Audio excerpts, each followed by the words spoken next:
Hicran. Bahçekapı'daki konağın penceresinden sokağa bakan Selma, sonbahar yapraklarının rüzgarla dans ettiğini seyrederken içini tuhaf bir huzursuzluk kapladı. 22 yaşındaydı ve hayatı ailesinin çizdiği çerçeve içinde sessizce akıp gidiyordu. O gün, annesi bir çay ziyafeti düzenlemişti. Salon hanımların gül kokuları ve tatlı dedikodularıyla doluydu. Selma bu toplantılardan sıkılırdı ama ailesinin hatırı için katılmak zorundaydı. Misafirler arasında genç bir erkek de vardı. Kemal Bey, yakın zamanda İstanbul'a dönen bir hekim adayıydı. Paris'te tıp eğitimi almış, şimdi Gülhane'de çalışmaya başlamıştı. Yakışıklı ve terbiyeli bir gençti. İlk bakışmaları tesadüf eseri oldu. Selma salona çay ikram ederken gözleri Kemal'le kilitlendi. O an, sanki dünya bir anlığına durdu. İkisi de başlarını hemen çevirdiler ama Selma'nın yüreği çılgınca çarpmaya başlamıştı. Kemal, Selma'nın amcasının dostu olduğu için konağa sık sık gelmeye başladı. Her ziyarette Selma'yı görme umuduyla içi kıpır kıpırdı. Bir akşam, bahçede rastlaştılar. Akşam güneşi Selma'nın yüzüne vurmuş, saçlarını altın rengine boyamıştı. "Affedersiniz Selma Hanım," dedi Kemal çekinerek. "Bahçeniz çok güzelmiş." Selma başını hafifçe eğdi. "Teşekkür ederim Kemal Bey. Annem çiçeklere çok özen gösterir. Güller özellikle muhteşem. En sevdiğim çiçektir aslında." Selma gülümsedi. "Hem güzeller hem de dikenlidirler." Bu sıradan görünen konuşma, ikisinin de yüreğinde fırtınalar koparıyordu. Birbirlerini tanımak istiyorlardı ama dönemin katı kuralları buna izin vermiyordu. Haftalar geçtikçe Kemal ve Selma arasında sözsüz bir anlaşma doğdu. Bakışmalar, yan yana gelişler, tesadüf gibi görünen karşılaşmalar. Selma geceleri yatağında dönerken Kemal'i düşünürdü. Bu duygu neydi? Kitaplarda okuduğu aşk böyle miydi? Hem heyecan verici hem korkutucuydu. Bir gün, Kemal cesaret ederek Selma'ya bir mektup yazdı. Hizmetçi kız Ayşe aracılığıyla mektubu Selma'ya ulaştırdı. Selma odası. N.D.A. titreyerek zarfı açtı. "Muhterem Selma Hanım, affınızı dilerim ama içimdeki duyguları daha fazla gizleyemiyorum. Sizi tanıdığım günden beri hayatım değişti. Gözleriniz ruhuma işledi. Size karşı beslediğim bu derin hisleri ifade etmek için izninizi rica ediyorum. Saygılarımla, Kemal." Selma mektubu bağrına bastırdı. Ağlıyordu ama mutluydu. İlk defa birisi onu gerçekten görmüştü. Selma, Kemal'e cevap yazmakta tereddüt etti. Bir genç kızın böyle davranması ayıp sayılırdı. Ama kalbi aklına galip geldi. Cevabını kısaca yazdı, bahçede, yarın öğleden sonra. Gül ağacının yanında. Ertesi gün Selma bahçeye çıktığında yüreği ağzına gelecek gibiydi. Kemal çoktan oradaydı, elinde bir kitap. "Geldiniz," dedi Kemal nefes nefese. "Gelmemeliydim belki," diye fısıldadı Selma. "Ama kendimi tutamadım. Ben de. Selma Hanım, sizinle konuşabilmek, aynı havayı teneffüs edebilmek bana cennet gibi geliyor." İlk buluşmaları kısacık sürdü. Sadece birkaç cümle konuştular ama ikisi de bulutların üzerinde yürüyormuş gibi hissettiler. O günden sonra gizli buluşmalar sıklaştı. Bahçe, konak, sokak. Her fırsat değerlendiriliyor, her an birbirlerini görmek için can atıyorlardı. Kemal, Selma'ya Paris'ten, Avrupa'dan, gördüğü yerlerden bahsetti. Selma da hayallerini, umutlarını, korkularını paylaştı. "Keşke özgür olsaydık," dedi bir gün Selma hüzünle. "Keşke istediğimiz gibi yaşayabilseydik." "Bir gün olacak," diye yanıtladı Kemal. "Sizinle evleneceğim. Ailenizden izin alacağım." Selma'nın yüzü aydınlandı ama içinde bir korku da uyanmıştı. Ailesi kabul eder miydi? Selma'nın babası Necip Bey, varlıklı ve soylu bir aileden geliyordu. Kızını Rumeli'den bir paşanın oğluyla evlendirmek istiyordu. Bu evlilik, ailesinin nüfuzunu artıracaktı. Bir akşam, sofrada duyurdu kararını. "Selma, sana müjdeli bir haberim var. Rıfat Bey'in oğlu Nuri Bey seni istiyor." Genç, yakışıklı ve zengin bir delikanlı. "Nişanı önümüzdeki ay yapacağız." Selma'nın yüzünden kan çekildi. "Babacığım, ben Nuri Bey'i tanımıyorum bile." "Tanıyacaksın evladım. Nişandan sonra zaman zaman görüşeceksiniz." "Ama babacığım." "Sus," diye gürledi babası. "Bu iş kararlaştırılmış. Tartışmaya gerek yok." Selma gözyaşlarıyla odasına koştu. Hayatı karardı. Kemal, durumu öğrendiğinde çıldıracak gibi oldu. Selma'nın babasıyla görüşmeye karar verdi. Necip Bey'in huzuruna çıktığında terliyordu ama kararlıydı. Beyefendi, size çok önemli bir konu hakkında konuşmaya geldim. Kızınız Selma Hanım'ı çok seviyorum. Onunla evlenmek istiyorum. Necip Bey kaşlarını çattı. Seni tanımıyorum evladım. Kim olduğunu, nereden geldiğini bilmiyorum. Kızımın nişanlısı var artık. Ama ben bir hekimim, namuslu bir insanım. Selma Hanım'ı mutlu edebilirim. Hayır, Necip Bey sesini yükseltti. Bu işi unutacaksın. Bir daha kızımın yanına yaklaşmayacaksın. Yoksa polisi çağırırım. Kemal, eli boş çıktı konaktan. Umudu kırılmıştı. Selma ve Kemal gizlice buluşmaya devam ettiler. Her ikisi de ümitsizliğe kapılmıştı ama birbirlerinden vazgeçemiyorlardı. Kaçalım, dedi Kemal bir gün. Buralardan uzaklara gidelim. Bir başka şehirde, yeni bir hayat kurarız. Selma düşündü. Ailesini terk etmek, toplumun dışına itilmek. Ama Kemalsiz bir hayatta yaşanmazdı. Kaçalım, diye fısıldadı sonunda. Seni seviyorum Kemal. Sensiz olamam. Planlarını yaptılar. Selma gece yarısı konaktan çıkacak, Kemal onu bekliyor olacaktı. Birlikte İzmir'e gidecekler, orada evlenip yeni bir hayata başlayacaklardı. Belirlenen gece geldiğinde Selma titriyordu. Küçük bir bohça hazırlamış, içine en değerli eşyalarını koymuştu. Gece yarısı, herkes uyuduktan sonra sessizce odasından çıktı. Merdivenleri inerken her gıcırtı kalp krizi geçirtiyordu ona. Bahçe kapısına vardığında Kemal oradaydı, elinde bir fener. Geldim, dedi Selma gözyaşlarıyla. Artık hiçbir şey bizi ayıramaz, diye yanıtladı Kemal, elini tutarak. Fakat tam o anda, konaktan bir ışık yandı. Biri fark etmişti kaçışlarını. Durun, diye bağırdı Necip Bey, arkasından hizmetçiler ve uşaklar. Selma ve Kemal koşmaya başladılar ama yakalandılar.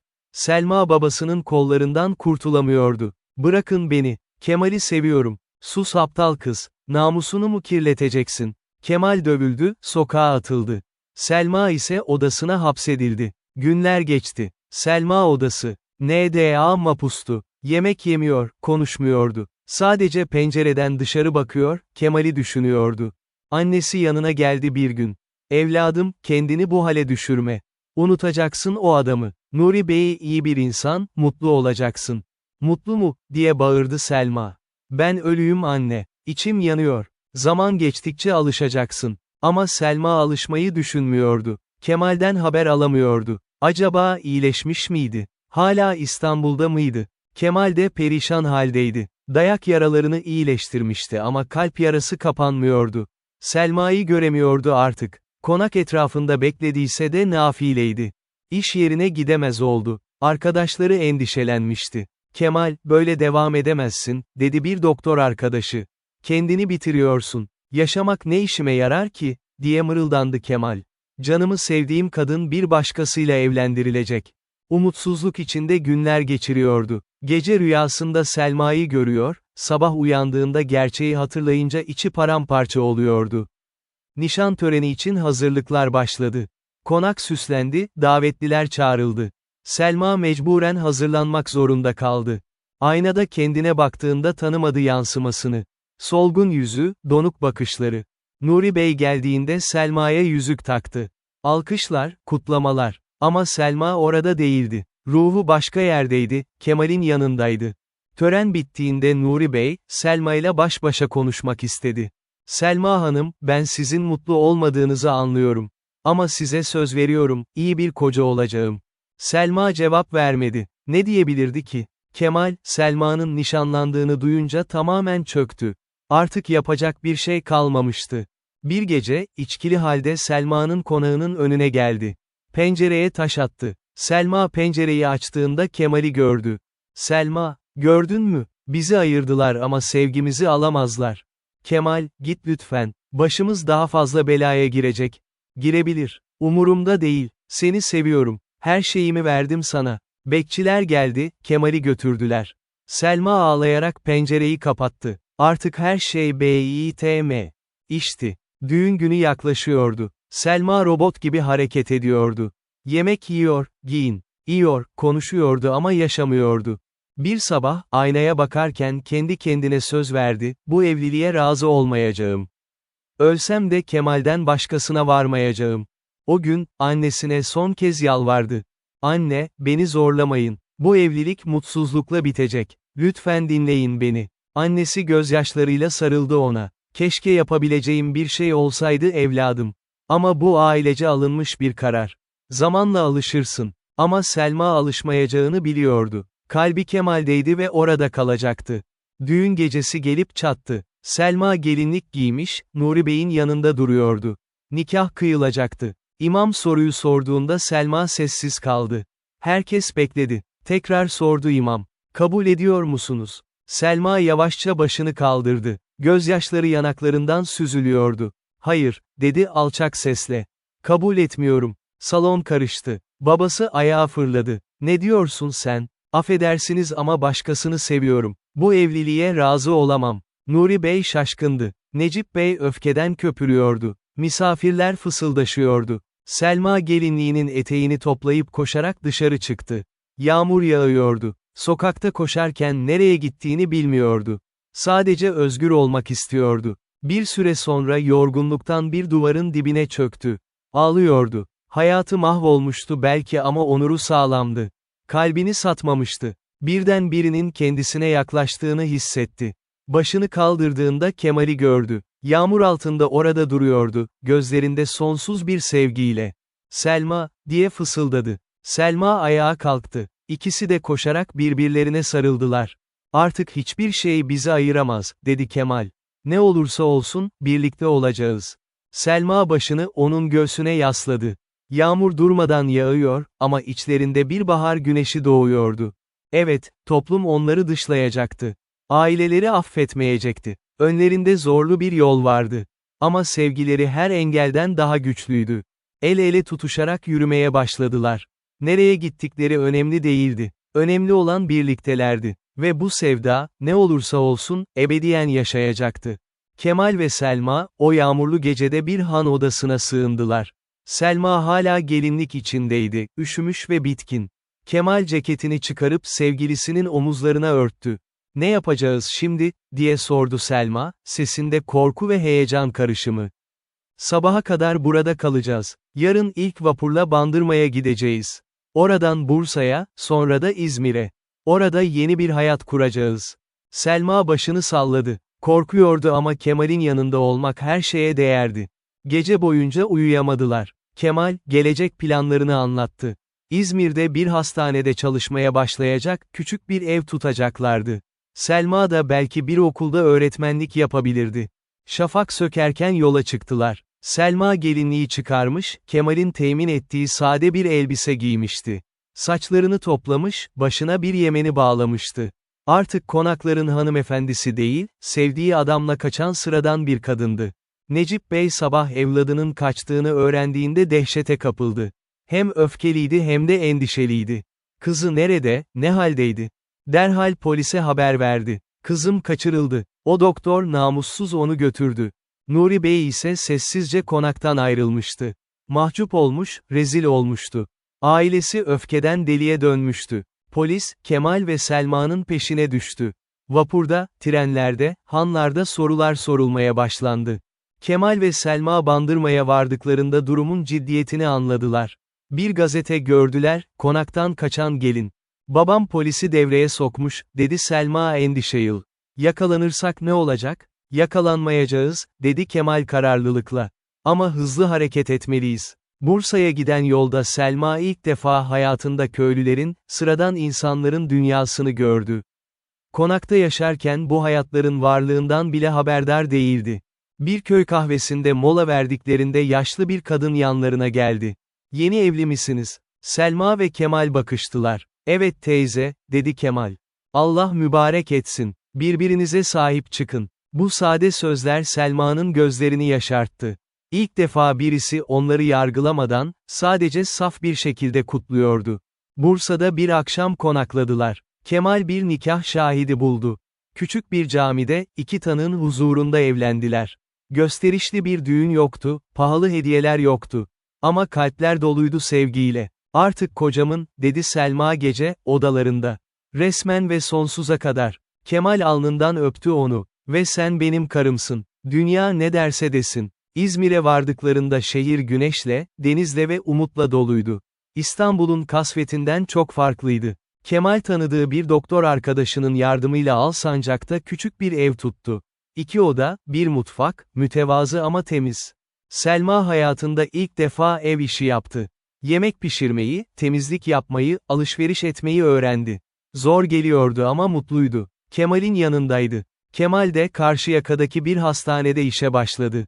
Maaşı çok değildi ama geçinmeye yetiyordu. Akşamlar Kemal eve döndüğünde Selma kapıda bekliyordu. Sarılıyor, günlerini anlatıyorlardı. Sade yemekler yiyor, pencereden denizi seyrediyor, birbirlerine hayallerini anlatıyorlardı. "Mutlu musun?" diye sordu Kemal bir akşam. "Çok mutluyum," diye yanıtladı Selma. "Konakta hizmetçilerim, süslü elbiselerim vardı ama mutlu değildim. Şimdi hiçbir şeyim yok ama her şeyim var." Ama huzur uzun sürmedi. Bir gün Kemal hastaneden eve döndüğünde gergin görünüyordu. "Ne oldu?" diye sordu Selma. "Bugün hastaneye bir polis geldi. Sorular sordu. İstanbul'dan kaçan bir doktorla nişanlısını arıyorlarmış." Selma'nın yüzü bembeyaz oldu. "Babam hala peşimizde demek. Öyle görünüyor. Ama endişelenme, kimseye bir şey söylemedim." Yine de korku aralarına yerleşmişti. Her kapı çalışında ürperiyorlardı. Her yabancı bakışta tehdit görüyorlardı. Bir gece, kapıları şiddetle çalındı. Selma korkuyla Kemal'e sarıldı. "Açın, polis." Kemal derin bir nefes aldı ve kapıyı açtı. 2 polis memuru duruyordu. "Kemal Bey misiniz?" "Evet. İstanbul'dan bir şikayet var hakkınızda." "Yanınızdaki hanım Necip Bey'in kızı mı?" Selma öne çıktı. "Evet, ben Selma'yım. Ama artık Kemal Hanım'ım. Kendi rızamla evlendim." Necip Bey, kızını zorla geri almak için yasal yollara başvurmuştu. İstanbul'dan gelen bir celp kağıdıyla Kemal ve Selma mahkemeye çağrıldı. Mahkeme günü geldiğinde İzmir Adliyesi'nde bir kalabalık birikmişti. Haber gazetelere yansımıştı, aşk uğruna kaçan gelin mahkemede. Necip Bey İstanbul'dan gelmişti. Kızını görünce içi burkulmuştu. Zayıflamıştı, eli kınalı değildi, eski ihtişamından eser yoktu. Ama gözlerinde bir pırıltı vardı, mutluluk pırıltısı. "Selma," dedi babası, "bu rezilliği bitir. Dön eve, ailenin yanına." "Hayır baba," dedi Selma sakin ama kararlı bir sesle. "Ben artık Kemal'in karısıyım. Kendi irademle seçtim onu. Mutluyum." "Mutlu mu? Bu sefalette mi?" "Evet baba, mutluyum. İlk defa kendi hayatımı yaşıyorum." Hakim, davayı dinledi. Kemal'e sordu. "Siz bu hanımı zorla mı kaçırdınız?" "Hayır sayın hakim. Selma Hanım kendi isteğiyle benimle geldi. Nikahlıyız, evrakımız mevcut." Selma da şahitlik etti. Babasının onu zorla evlendirmeye çalıştığını, sevmediği bir adamla nikahlanmak istemediğini anlattı. Hakim kararını verdi, kadın reşit ve nikahlıdır. Zorla götürüldüğüne dair delil yoktur. Dava reddedilmiştir. Necip Bey yıkıldı. Kızını kaybetmişti. Mahkemeden çıktıklarında Necip Bey sokakta bekliyordu. Yaşlanmış, bitkin görünüyordu. "Selma," dedi, "seninle konuşabilir miyim?" Kemal gergin bir şekilde beklerken Selma babasına yaklaştı. "Kızım, seni geri döndürmeye çalıştım ama başaramadım. Mahkeme hakkını verdi. Ama bil ki sen benim evladımsın. Her zaman öylesin." Selma'nın gözleri doldu. "Baba, mutlu ol yeter. Benim için bu kadar. Eğer bir gün sıkıntın olursa, kapımız hep açık." Baba kız kucaklaştılar. İkisi de ağlıyordu. Kemal de yanlarına yaklaştı. "Bey, efendi," dedi. "Size söz veriyorum, Selma'yı çok iyi bakacağım. Onu mutsuz etmeyeceğim." Necip Bey başını salladı. Daha fazla konuşamadı, gözyaşları boğazını tıkamıştı. Döndü ve yavaşça uzaklaştı. Aylar geçti. Kemal ve Selma İzmir'de kök salmaya başladılar. Komşularıyla tanıştılar, arkadaşlar edindiler. Selma hamile kaldı. Ama hayat kolay değildi. Kemal'in maaşı zor yetiyordu. Selma gebelik döneminde hastalandı, doktor masrafları arttı. Bir gece, Kemal eve üzgün döndü. "Ne oldu?" diye sordu Selma. "Hastanede maaşımı kestiler. Geç kalıyormuşum, verimli çalışmıyormuşum." Selma biliyordu nedenini. Kemal geceleri onunla ilgilenmek için yorgun düşüyor, sabahları geç kalkıyordu. "Belki ben de bir iş bulabilirim," dedi Selma. "Hayır, sen hamileyin. Dinlenmen lazım." Ama para sıkıntısı gittikçe ağırlaşıyordu. Bir gün Selma, mahalle çarşısında bir eski dostuna rastladı. İstanbul'dan tanıdığı zengin bir aile dostuydu. Selma, sen misin? Selma utandı. Eski ihtişamından eser yoktu. Yamalı bir elbise giymiş, başında Yemeniyle pazarlık yapıyordu. Evet, benim. Demek senin hakkındaki söylentiler doğruymuş. Bak ne hale düşmüşsün. Bu sözler Selma'yı derinden yaraladı. Eve döndüğünde ağladı. Kemal teselli etmeye çalıştı ama Selma'nın içinde bir kuşku uyandı, doğru mu yaptık acaba? Gece yatarken Kemal'e sordu. Kemal, hiç pişman oldun mu? Belki de başka biriyle evlenseydin daha mutlu olurdun. Kemal döndü ona doğru. Selma, seni dinle. Dünyanın bütün zenginliği, bütün konakları senin yerine geçmez. Seninle olmak için her şeyden vazgeçtim ve asla pişman olmadım. Sen de pişman mısın? Selma başını salladı. Hayır, asla. O zaman birbirimize güvenelim. Zorluklar geçici, sevgimiz kalıcı. Selma'nın doğum vakti geldiğinde fırtınalı bir geceydi. Kemal paniğe kapıldı. Ebe kadını çağırdı, kaynar su ısıttı. Saatler süren bir mücadeleden sonra, sabaha karşı bir çığlık duyuldu. Bebek doğmuştu, bir erkek çocuk. Kemal içeri girdiğinde Selma'yı bitkin ama mutlu gördü. Kucağında minik bir bebek, gözleri kapalı. Oğlumuz, dedi Selma. İsimlendirdim bile. Umut. Çünkü o bizim umudumuz. Kemal çocuğa baktı ve gözyaşlarını tutamadı. İşte bunun için mücadele etmişlerdi. Bu küçük hayat, onların aşkının meyvesiydi. Umut, diye tekrarladı. Mükemmel bir isim. Umut'un doğumuyla birlikte ev iyiden iyiye canlandı. Yorgunluk, geç uykular, ama aynı zamanda bebek gülüşleri, ilk adımlar, ilk kelimeler. Kemal her akşam eve koşarak geliyordu. Oğlunu kucaklıyor, Selma'ya yardım ediyordu. Para sıkıntısı hala vardı ama mutluluk eksik değildi. Bir yıl sonra, İstanbul'dan beklenmedik bir mektup geldi. Necip Bey yazmıştı. Sevgili kızım Selma, çok özledim seni. Annen de öyle. Torunumuzu görmek istiyoruz. Eğer müsaade edersen İzmir'e gelmek isteriz. Artık geçmişi unutmaya, barışmaya hazırım. Baban, Necip. Selma mektubu okurken ağlıyordu. Kemal omzunu sıvazladı. Cevap ver, gelsinler. Gerçekten istiyor musun? Selma, onlar senin ailen. Umut'un büyükannesi ve büyükbabası. Tabii ki gelmeliler. Necip Bey ve eşi Fatma Hanım İzmir'e geldiklerinde mütevazı evi görünce şaşırdılar. Ama içeri girdiklerinde şaşkınlıkları mutluluğa dönüştü. Selma kapıda bekliyordu, kucağında Umut. Fatma Hanım dayanamadı, koşarak kucakladı kızını. Selma, yavrum, ne çok özledim seni. Ben de anne, ben de. Necip Bey Kemal'le tokalaştı. Damat, sana haksızlık ettim. Affını dilerim. Geçmişte kaldı beyefendi. Hoş geldiniz. O gün uzun uzun konuştular. Umut dedesinin kucağında oynadı. Fatma Hanım yemek yapmada Selma'ya yardım etti. Ev gülüşlerle, hikayelerle doldu. Akşam ayrılırken Necip Bey bir zarf bıraktı masaya. Bu sizin. İtiraz etmeyin. Torunum için. Kemal itiraz etmek istedi ama Necip Bey elini kaldırdı. Yardım değil, aile. Aileler birbirine destek olur. Yıllar geçti. Umut büyüdü, okula başladı. Kemal hastanede terfi aldı, daha iyi bir mevkiye geldi. Selma da Umut büyüyünce bir kız okulunda öğretmenliğe başladı. Mütevazı evlerini taşındılar, biraz daha geniş bir yere gittiler. Artık geçim sıkıntısı yoktu ama hala gösteriş de yoktu. Bir gün, Selma eski mahallede yürürken zengin dostu Emine Hanım'a yine rastladı. Selma, demek hala İzmir'desin. Peki mutlu musun? Selma gülümsedi. Evet Emine Hanım, çok mutluyum. Ama hiçbir şeyin yok ki. Konaklar, hizmetçiler, pahalı elbiseler. Sevdiğim adamım var, sağlıklı çocuğum var, ailemle barışığım. Daha ne isteyeyim? Emine Hanım bir şey diyemedi. Belki de gerçek mutluluğun ne olduğunu o an anlamıştı. Umut genç bir adam olduğunda tıp okumak istedi. Babam gibi olmak istiyorum, dedi. Kemal gururla oğlunun başını okşadı. Sen benden daha iyi olacaksın oğlum. Bir gün Umut, fakir bir kızla aşık olduğunu söyledi ailesine. Kız mahalle bakkalının kızıydı. Bazı aileler itiraz ederdi ama Kemal ve Selma sadece sordu, seviyor musun onu? Çok seviyorum baba. O zaman onayımız var. Biz de aynı yoldan geçtik. Aşk her şeyden önemli. Yıllar sonra, yaşlı Selma ve Kemal kordonda yürüyordu. Ellerinde baston, ama elleri hala bir. İnek kilitliydi. Hatırlıyor musun Kemal? O yağmurlu geceyi. Nasıl unuturum? Hayatımın dönüm noktasıydı. Hiç pişman oldun mu? Kemal durdu, karısının yüzüne baktı. Kırışmış, yaşlanmıştı ama gözlerinde hala aynı pırıltı vardı. Bir an bile pişman olmadım Selma. Sen benim en büyük servetimdin.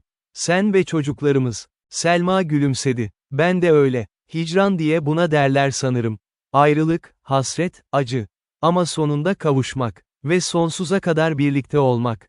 Hicran bitti artık, dedi Kemal. Şimdi sadece sevgi var. Gün batımına baktılar. Deniz alev alev yanıyordu, martılar çığlık atıyordu. Hayat zordu ama güzeldi. Aşk zor kazanılmıştı ama değmişti. El ele, sessizce yürümeye devam ettiler. Geride bıraktıkları hayat, önlerinde uzanan huzur. Ve böylece Selma ve Kemal'in hikayesi, nice aşıkların hikayesi gibi, sonsuza kadar anlatılacaktı. Çünkü gerçek aşk, her türlü engeli aşar. Her türlü hicranın sonunda, mutluluk bekler. Son.